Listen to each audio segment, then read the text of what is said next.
Thank you. Good morning, everybody. My name is Neil Page, and this is my colleague Mike Free, and we are the founders of Behavioural IQ.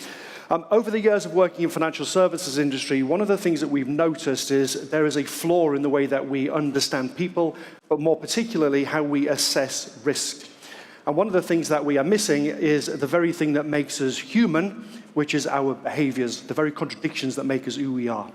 So we thought there's got to be a better way of doing this. So we carried out some research, 3 years working with academics, and the research formed the entirely new basis of a product that we want to demo to you today called Behavioural IQ. But before we jump into the demonstration, I want to kind of lay out what the problem is with the industry.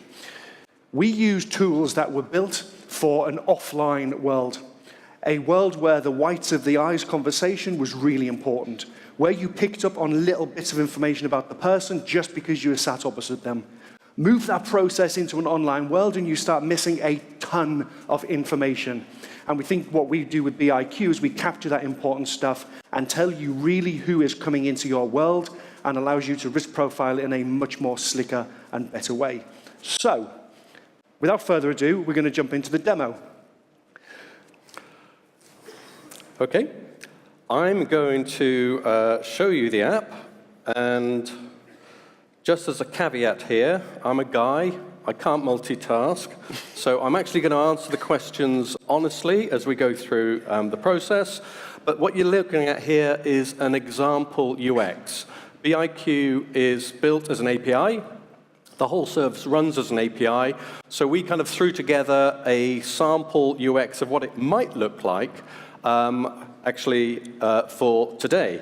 But we expect most of our customers, banks, etc., to build their own UX. So here we go. Let's get started. Okay, so as Mike goes through this, I will talk you through what's happening. So you'll see with this sample journey, long gone our form filling, and we go to pictures. So Mike fills this in, his demographic information.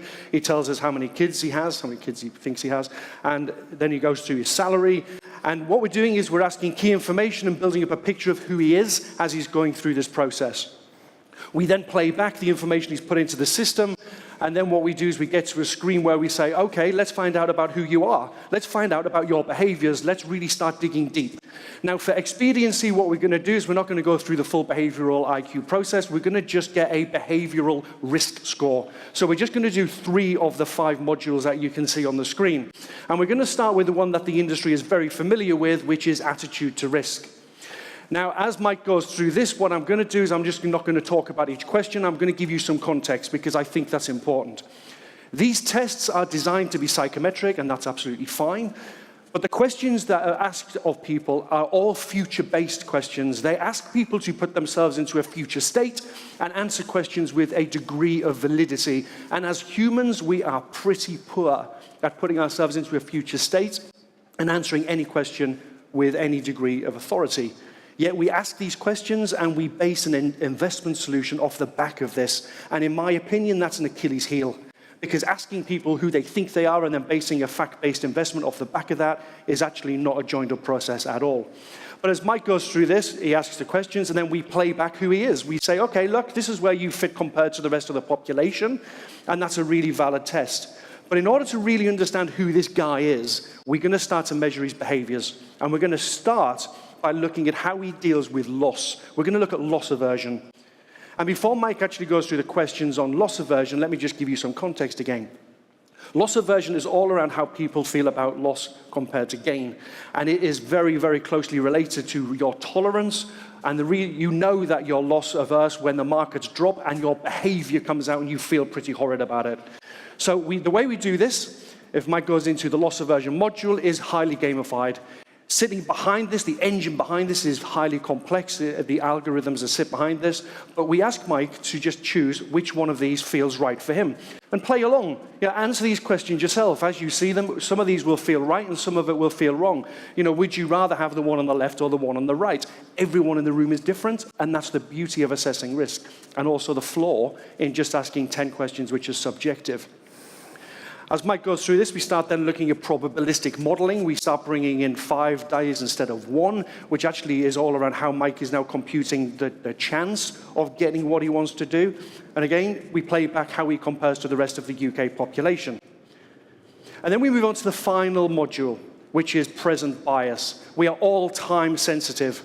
And present bias picks up that very nature about whether we want something now or we are willing to wait for a bigger future reward. So as Mike goes into this, you'll also see, again, highly gamified. And we ask him to choose, do you want this now or are you willing to wait and have this in the future? And Mike just goes through this intuitively answering what feels right for him. There's no words on the screen guiding him or framing the question that we're presenting. We are asking him to just go through and click the image that feels right for him at this right time. But it's telling us a bag of information. So we play back the 3 scores, and they're all high level. But actually what we want to do is we want to start giving the customer some context about how they feel. We log in with an email, but actually because it's an API, you would just go straight through to the report. So we put this in for the demonstration today. And then we go into a report that tells Mike who he is and starts giving him the very context. Now, if you just look at this big wheel on the left-hand side, the blue circle is Mike's attitude to risk, and that's what the industry would have just used.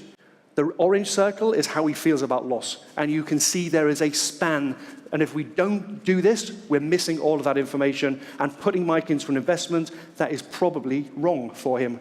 We can go through this report, digging deeper, getting more context about his risk, getting more context about his present bias, playing back words that tell him who he is, how he compares, where his behaviors may help or hinder him, and then use that within the journey. Mike? Yeah, so the important thing about this is we're not just making suitability more accurate, we're augmenting it with behavioral insights, which fundamentally changes what a business can do with their customer base. This enables possibilities around product design, better communications, as well as marketing, as well as better risk profiling. We're BIQ, and we hope to see some of you at our stand. Thank you very much. Thank you.